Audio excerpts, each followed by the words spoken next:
It's July 1944, and deep in the heart of Germany, a young test pilot named Hans Werner Lurch is about to discover something that will shake him to his core. He walks slowly toward Hangar 7 at Rechlin Airfield, his boots echoing on the concrete floor. And as the morning light filters through the bomb-damaged skylights above him, he sees it sitting there like a predator waiting to strike. It's an American WWII Corsair with those unmistakable inverted gull wings that make it look like nothing else in the sky, and that long nose stretching out like the snout of some dangerous animal. This particular aircraft, tail number JT404, belongs to the Royal Navy, and it arrived here 3 weeks ago after quite a journey from occupied Norway.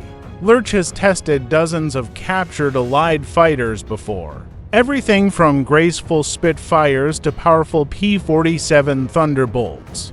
He's even climbed into a B-17 bomber once. But this Corsair is different, and he knows it. Out in the Pacific Ocean, thousands of miles from here, this aircraft has earned a terrifying reputation. The Japanese pilots who face it in combat have given it a name that sends chills down spines, whistling death, because of the distinctive howling sound its engine makes when it dives towards you. And now Luftwaffe Command wants answers. They need to know if this legendary fighter can compete with Germany's best, the FW-190 and the Bf-109. They need to understand its weaknesses, and most importantly, they desperately need to know what makes this machine so incredibly lethal. The story of how this Corsair ended up in Germany is almost as dramatic as what Lurch is about to discover about it. 3 weeks earlier, on July 18, 1944, Royal Navy Lieutenant Madeley was flying this very aircraft on a reconnaissance mission over occupied Norway near the coastal city of Bodø when suddenly his engine started losing power. Something was wrong with the fuel system, and he faced an impossible choice. Tried to make it back to his carrier HMS Formidable somewhere out there in the rough Norwegian Sea. Or look for somewhere, anywhere, to put this beast down. He chose to land because trying to ditch in those cold, angry waves seemed like suicide, and he spotted an open field near Bodø that looked flat enough. And somehow, through skill and luck, he brought the Corsair down hard but controlled. The aircraft survived intact. Madeley knew exactly what would happen if the Germans captured a working Corsair, so he frantically destroyed the radio and tried to set fire to the cockpit. But German troops arrived too quickly. They were on him before he could finish the job. And for the Wehrmacht soldiers who surrounded the downed aircraft, this was an incredible prize. The Corsair was practically undamaged, just some minor problems with the landing gear and the fuel system. Nothing that couldn't be fixed, and even better. This wasn't some outdated model. This was an F4U1A. The latest version with the raised cockpit that finally gave pilots decent forward visibility. The local Wehrmacht commander immediately sent word to Berlin, and the orders came back fast and clear. Get this aircraft to Germany as quickly as possible, we need it now. But there was a problem, a big one, because the Corsair couldn't fly. Those fuel system issues required parts the Germans simply didn't have, and taking the whole thing apart to transport it by road would take weeks they didn't have. So someone came up with a bold solution: load the entire aircraft onto a ship at Narvik and send it by sea to a German port, then move it by rail to Rechlin. It took 18 long days of careful transport, and when the Corsair finally arrived at Rechlin on August 5th, it was covered in salt spray and had picked up some additional corrosion from the sea voyage, but it was there, and more importantly, once they fixed that fuel system, it would fly. Reich Marshal Hermann Göring himself personally ordered the evaluation, because by the summer of 1944, the Luftwaffe was hemorrhaging, losing air superiority over Europe day by day. American fighters like the P-51 Mustang and P-47 Thunderbolt were absolutely decimating German formations. And if the Corsair was coming to European skies, the Luftwaffe needed to know how to fight it, how to survive against it. The job fell to Hans Werner Lurch, and at just 27 years old, he was already one of the most experienced and respected test pilots at Rechlin. He'd flown over 60 different aircraft types in his career, including 25 captured Allied planes, and his reports were famous for being precise, technical, and brutally, sometimes uncomfortably honest. But the Corsair presented him with a unique challenge unlike anything he'd faced before. Because while German pilots had encountered P-47s and Spitfires in combat over Europe and could describe how they flew and fought, the Corsair was a complete mystery. No Luftwaffe pilot had ever faced one in European skies. All the intelligence they had came from Japanese reports from Pacific battles, and those reports described the Corsair as nearly invincible when flown by a skilled pilot. Lurch spent a full days just studying the aircraft on the ground, walking around it, running his hands along its surfaces, and the engineering impressed him deeply. That inverted gull wing design wasn't just for looks, it allowed for a shorter, stronger landing gear while still giving the massive propeller enough ground clearance. The cockpit, raised higher in this F4U1A version, offered much better forward visibility than the earlier models that pilots had complained about, and those 650 caliber machine guns mounted in the wings, each carrying 400 rounds, represented absolutely devastating firepower. But numbers on paper meant nothing to Lurch. He was a test pilot. He needed to feel it, to fly it, to push it, and see what it could really do. The test was scheduled for August 8, 1944, a perfect day with clear skies and light winds, ideal conditions for what he was about to attempt. Lurch arrived at Hangar 7 at 6 in the morning to find the ground crew had already completed all their pre-flight checks. The fuel tanks were full, every system was operational and ready to go. He climbed up into the cockpit and immediately started noticing differences from the German fighters he knew so well. The seat position was higher, giving him excellent visibility over that long nose. The control stick was centered right between his legs instead of offset like in the Bf-109. And the instrument panel was laid out logically, easy to read and understand. He reached forward and started the engine, and the Pratt & Whitney RT-800 double wasp roared to life with a sound that seemed to shake the entire aircraft. 2,000 horsepower, twice the power of AB F-109G's Daimler-Benz engine, and the whole machine vibrated with raw, barely contained energy. Lurch began taxiing toward the runway, and immediately he encountered the Corsair's most famous quirk. That long nose completely blocked his forward visibility on the ground. He couldn't see anything directly ahead of him, so he had to weave side to side, asterning down the taxiway just to see where he was going, a technique he'd learned from interrogating captured American pilots. At the runway threshold, he pushed the throttle forward, and the acceleration was absolutely brutal. The Corsair leapt forward like it had been shot from a cannon. The tail came up almost immediately, and at 80 knots. Lurch pulled back gently on the stick, and the Corsair climbed, and it climbed like nothing, absolutely nothing he had ever flown before. He leveled off at 3,000 meters to begin his systematic evaluation, starting with basic handling characteristics, and he banked left, then right, feeling how the aircraft responded. And the Corsair moved smoothly but with a noticeable heaviness at low speed. The ailerons required more force than an FW-190, more muscle to make it roll. And this matched exactly what the Japanese reports had said. The Corsair was not a dogfighter at low speeds. It wasn't built for that kind of combat.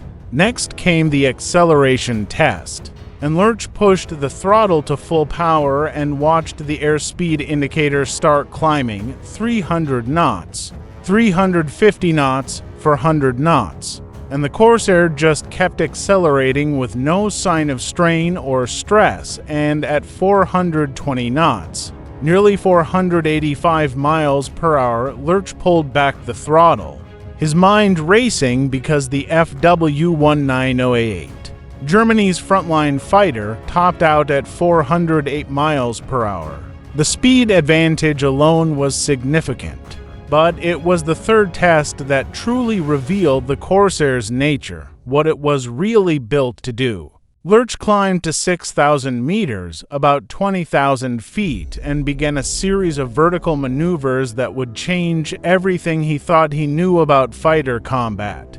First, a simple zoom climb, full throttle.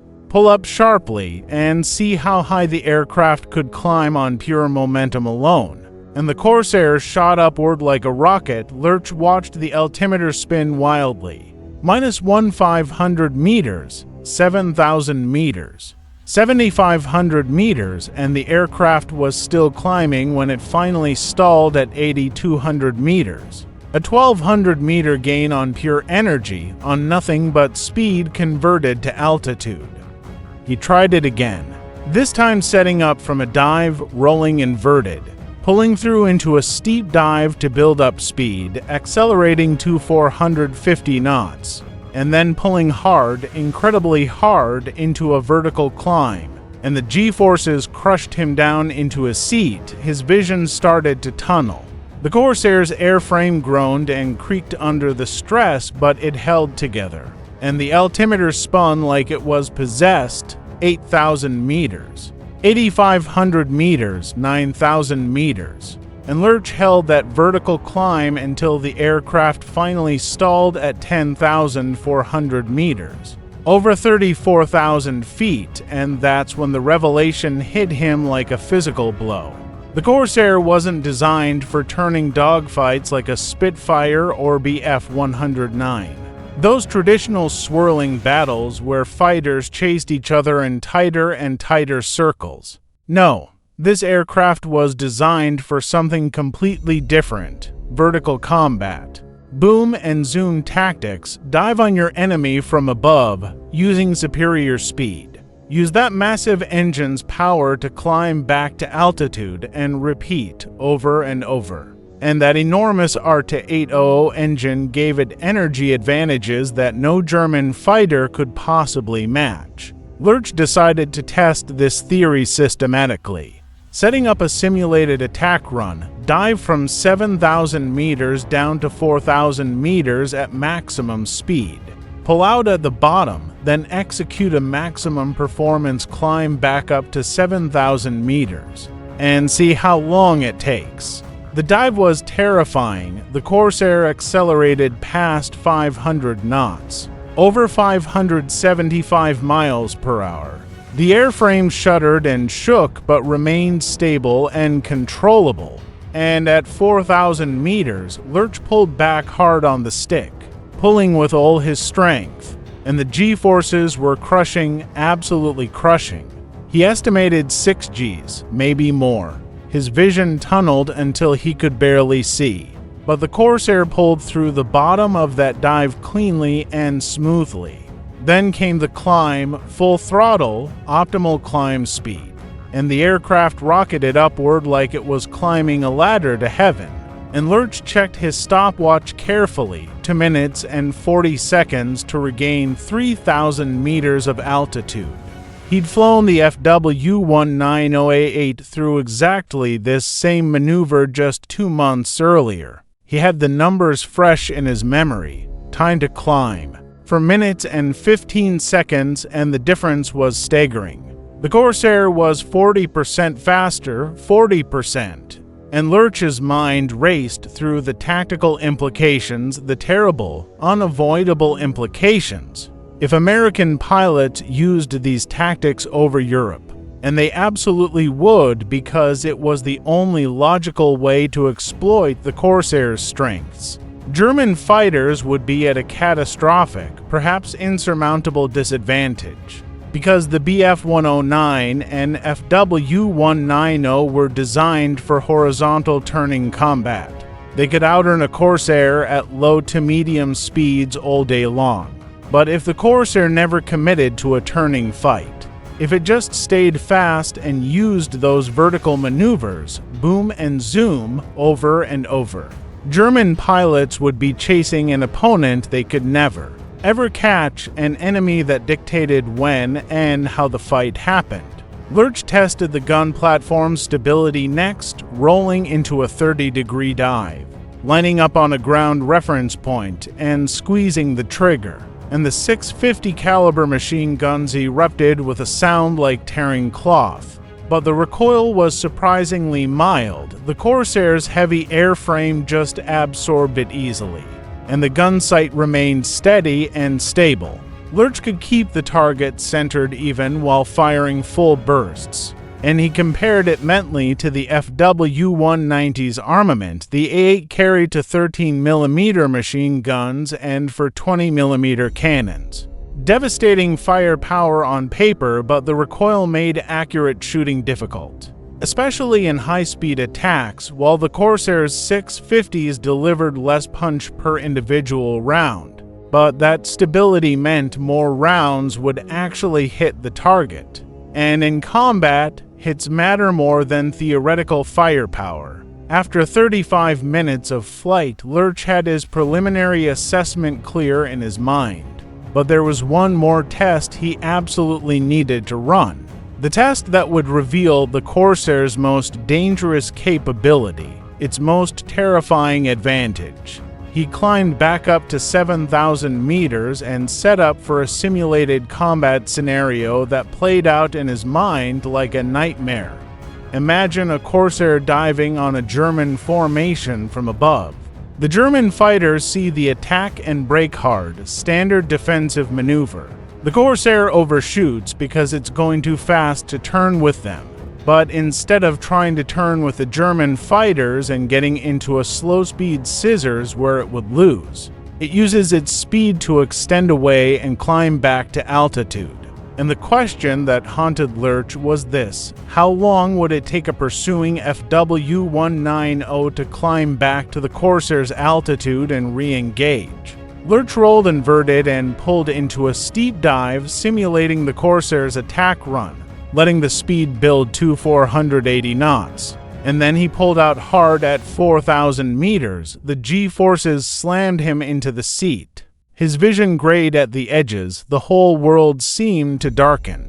The Corsair groaned and protested but held together, and at the bottom of that pullout, Lurch immediately transitioned into a maximum performance climb, full throttle. Optimal climb speed of 130 knots indicated airspeed. The R280 engine roared at full power, and the Corsair clawed for altitude like it was desperate to escape the Earth. He started his stopwatch with shaking hands. At 5,000 meters, 1 minute and 15 seconds elapsed. At 6,000 meters, 2 minutes and 20 seconds elapsed. At 7,000 meters, 3 minutes and 35 seconds elapsed, and Lurch leveled off and checked his fuel gauge. Still adequate, plenty left, and he noted the time carefully on his kneeboard.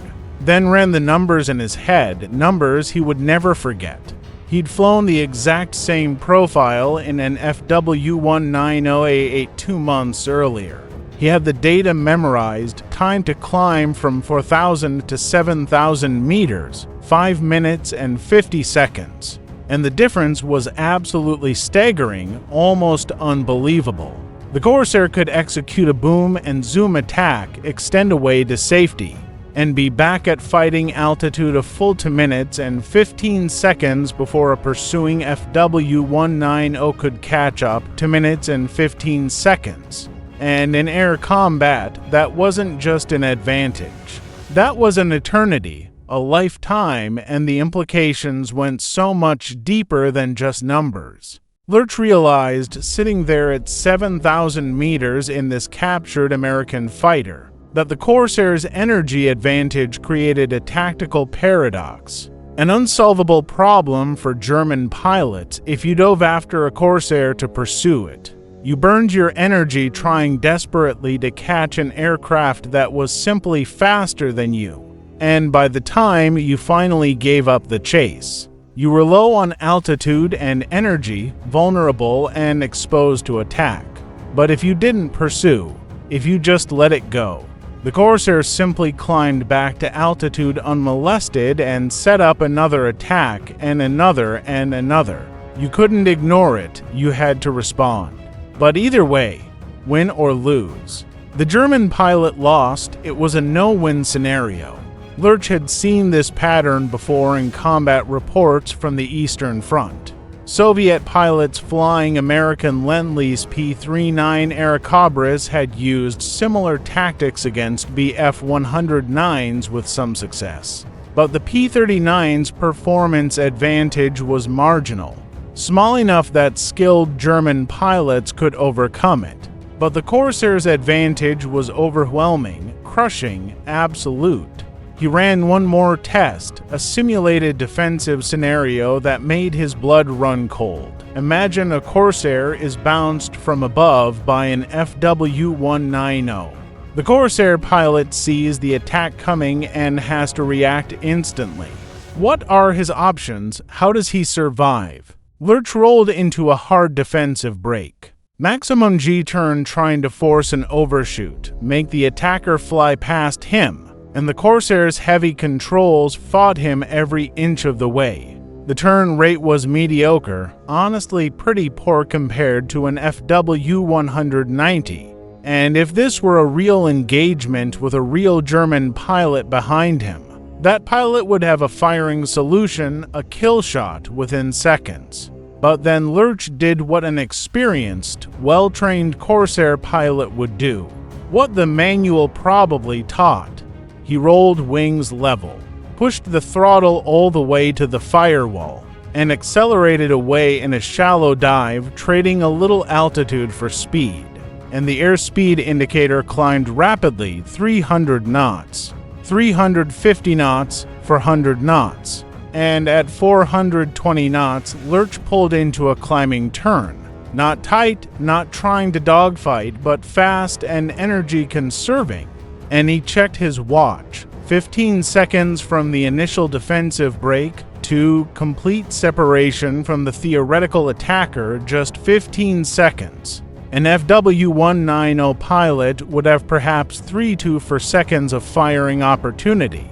Maybe one good burst before the Corsair was out of effective range and climbing away to safety. And if that German pilot was foolish enough or desperate enough to try following into that climb, the Corsair would outclimb him effortlessly and reverse the entire engagement. Suddenly, the hunter would become the hunted.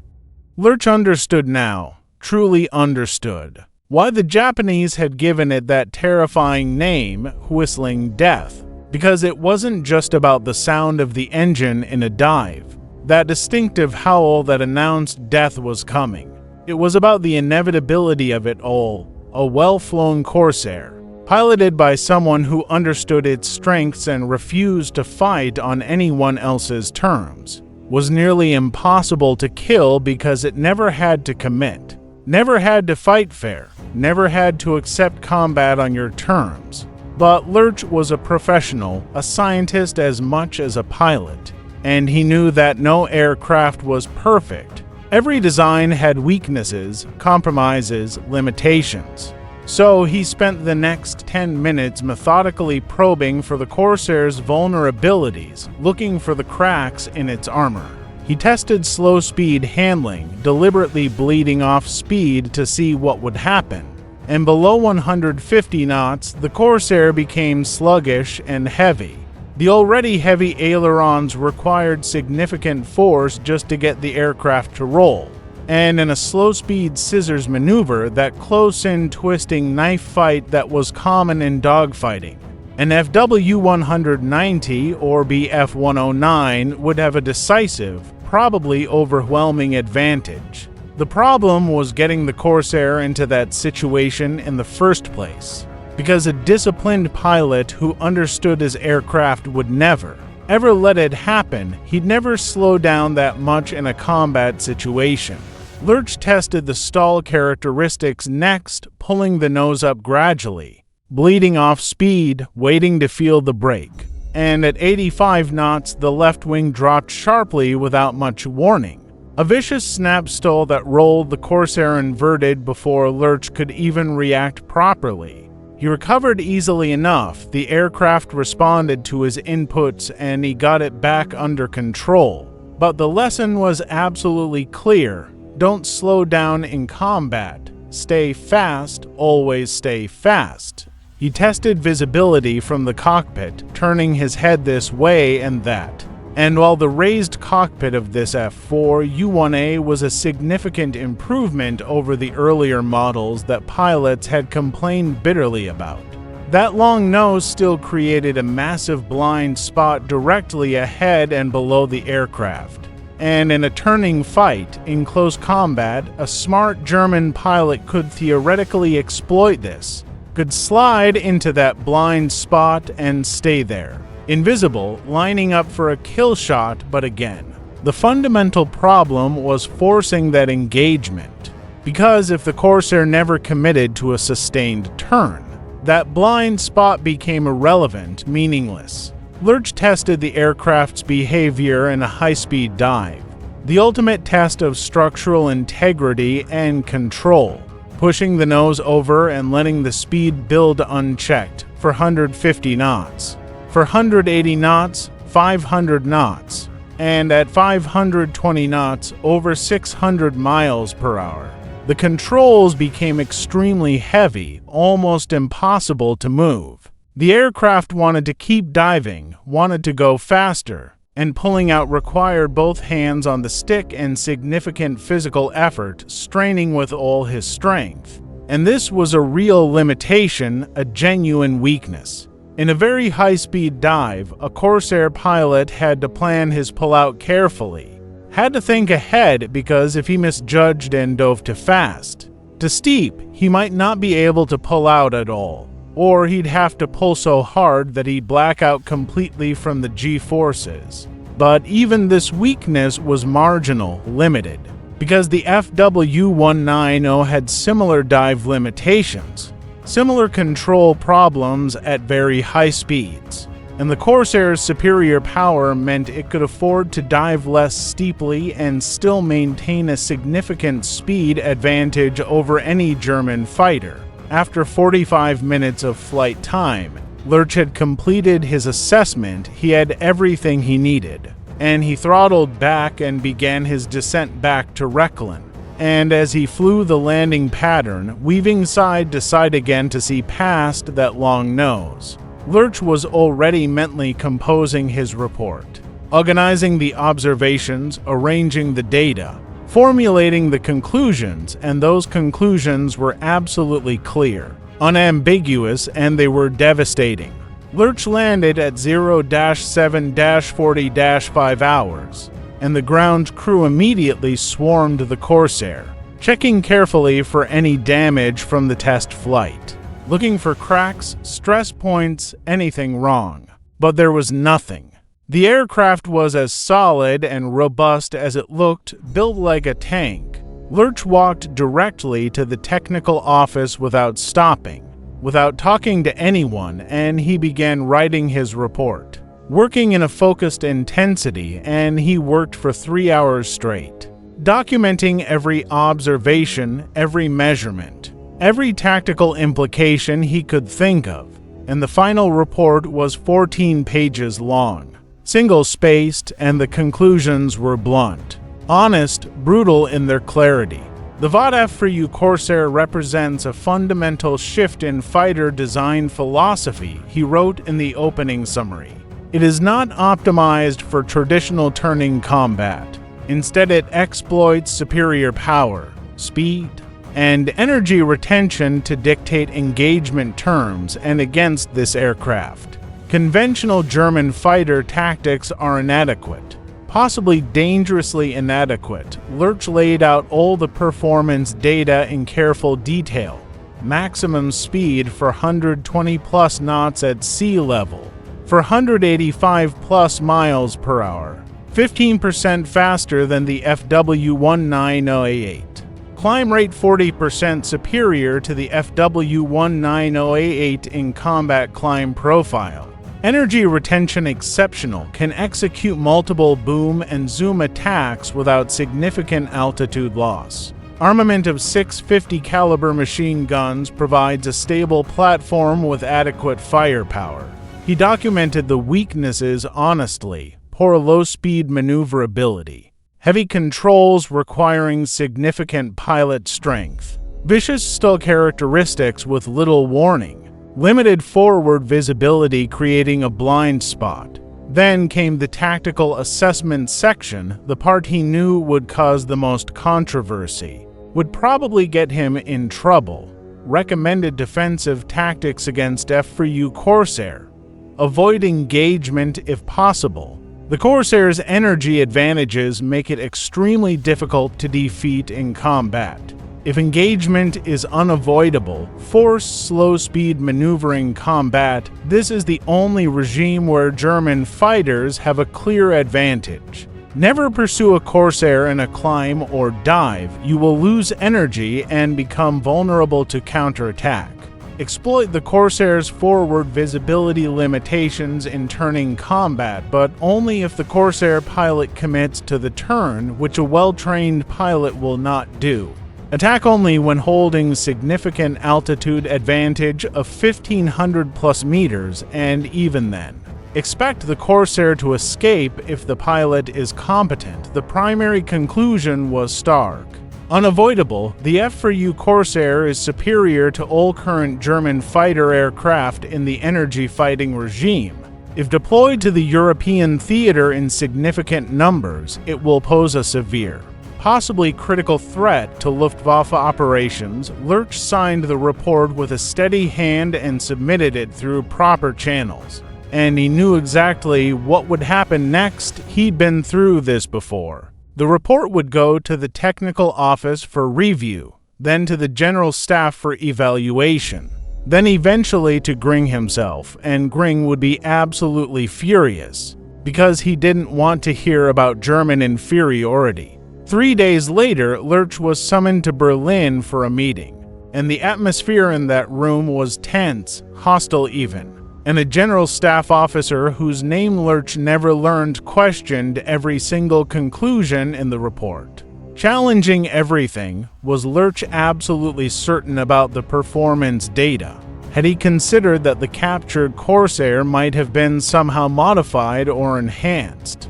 Was he aware that his assessment directly contradicted intelligence reports coming from the Pacific Theater? Lurch stood his ground firmly, politely but firmly, because he knew he was right. The data was accurate. The Corsair was exactly as capable as his report indicated. Maybe even more capable, since he'd only had 45 minutes of flight time to explore its full envelope. There was probably more to discover. The officer's response was chilling, political. Calculated, your technical observations are noted and will be filed appropriately. However, the tactical conclusions are premature and possibly alarmist. The Corsair is a naval aircraft designed for carrier operations. It will not be deployed to the European theater in significant numbers. We have intelligence confirming this. Therefore, your report will be classified at the highest level and distributed on a strict need-to-know basis only. Lurch understood immediately what was happening. The report was being buried, hidden away, not because it was wrong or inaccurate, but precisely because it was, to honest, too uncomfortable, because it told truths that the leadership didn't want to hear or acknowledge. He returned to Rechlin and continued his work testing captured aircraft. And over the next 6 months, he would test 14 more Allied aircraft. Everything from fighters to bombers, and each report documented the same deeply uncomfortable truth: Germany was losing the technological war, falling behind, unable to match Allied innovation and production. But Lurch's Corsair report had a strange, unexpected afterlife of its own, because copies began circulating among Luftwaffe fighter units through unofficial channels, pilots sharing information person to person, squadron to squadron. Information that official command wouldn't provide, and by late 1944, German pilots who had never actually seen a Corsair in combat, who had never encountered one in European skies, knew its capabilities and weaknesses from Lurch's report. They understood what they would be facing. It didn't matter in the end, though, because the Corsair never came to Europe in large numbers. It remained primarily a Pacific theater aircraft, and out there in the Pacific, it dominated Japanese fighters precisely as Lurch had predicted it would. The kill ratios proved him right. The irony wasn't lost on Lurch himself. He had discovered the truth about one of the war's most lethal fighters, had documented it clearly and honestly, but the discovery changed absolutely nothing. The information was suppressed, ignored, filed away. Hans Werner Lurch survived the war barely, and in April 1945, as Soviet forces closed in on Rechlin from the east, bringing the war to Germany's doorstep, he fled westward and surrendered to American forces, and his expertise was immediately recognized and valued. The U.S. Army Air Forces recruited him almost instantly to test captured German aircraft, which was the perfect irony, the complete reverse of his wartime role. After the war ended, Lurch wrote extensively about his experiences, and his memoir Luftwaffe Test Pilot, published in 1956, included detailed accounts of testing Allied aircraft, including that memorable day flying the Corsair, and the book became a primary source for aviation historians studying comparative aircraft performance in World War II. It's still cited today. Lurch remained fascinated by the Corsair throughout his entire life. He never forgot that flight, and in interviews decades later, when he was an old man looking back, he called it the most impressive fighter I ever flew. And I flew over 60 different types from around the world, and he particularly admired the engineering philosophy behind it. Design an aircraft around a specific tactical doctrine. Make every design choice support that doctrine. Then execute that doctrine ruthlessly and without compromise. That was American engineering at its finest. The Corsair's combat record ultimately validated every word of Lurch's 1940 for assessment, proved him absolutely correct because in the Pacific theater, it achieved an 11-to-1 kill ratio against Japanese fighters, an absolutely devastating combat record. And the Marine and Navy pilots who flew it into battle called it the best fighter of the entire war. The whistling death lived up to its fearsome reputation. But Lurch's report raised a much deeper question, something that haunts military organizations to this day, about institutional honesty and the willingness to hear uncomfortable truths, because he had provided accurate, actionable intelligence about a significant potential threat, information that could have influenced tactics and training, and the Luftwaffe High Command chose to suppress it, bury it, rather than confront the uncomfortable truths about German technological inferiority and the changing nature of air combat. This pattern repeated itself throughout the German military establishment in 1944 and 1945, as the war turned decisively against Germany.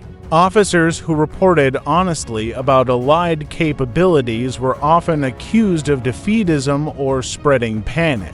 Intelligence that contradicted official narratives was routinely buried or dismissed, and the result was strategic paralysis.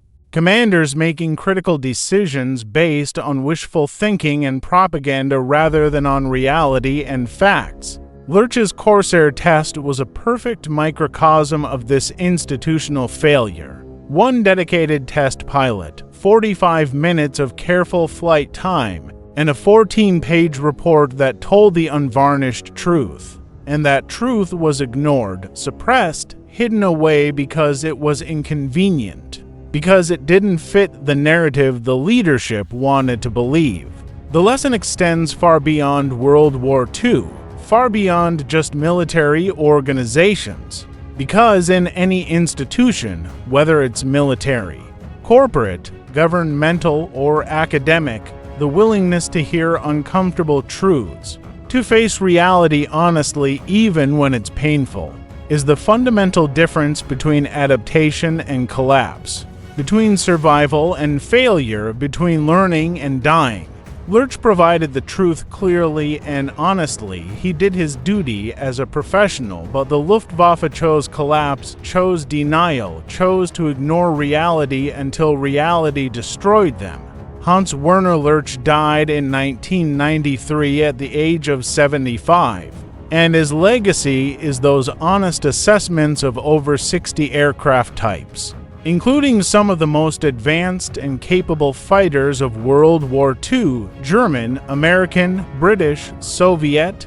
He flew them all and reported honestly on all of them, and he flew the Corsair just once, for 45 minutes on a clear morning in August 1944. But those 45 minutes were enough, more than enough to understand what he was dealing with, to see the future of fighter combat written in that aircraft's performance. And even though his warning was ignored, even though his truth was buried, history proved him absolutely, completely correct.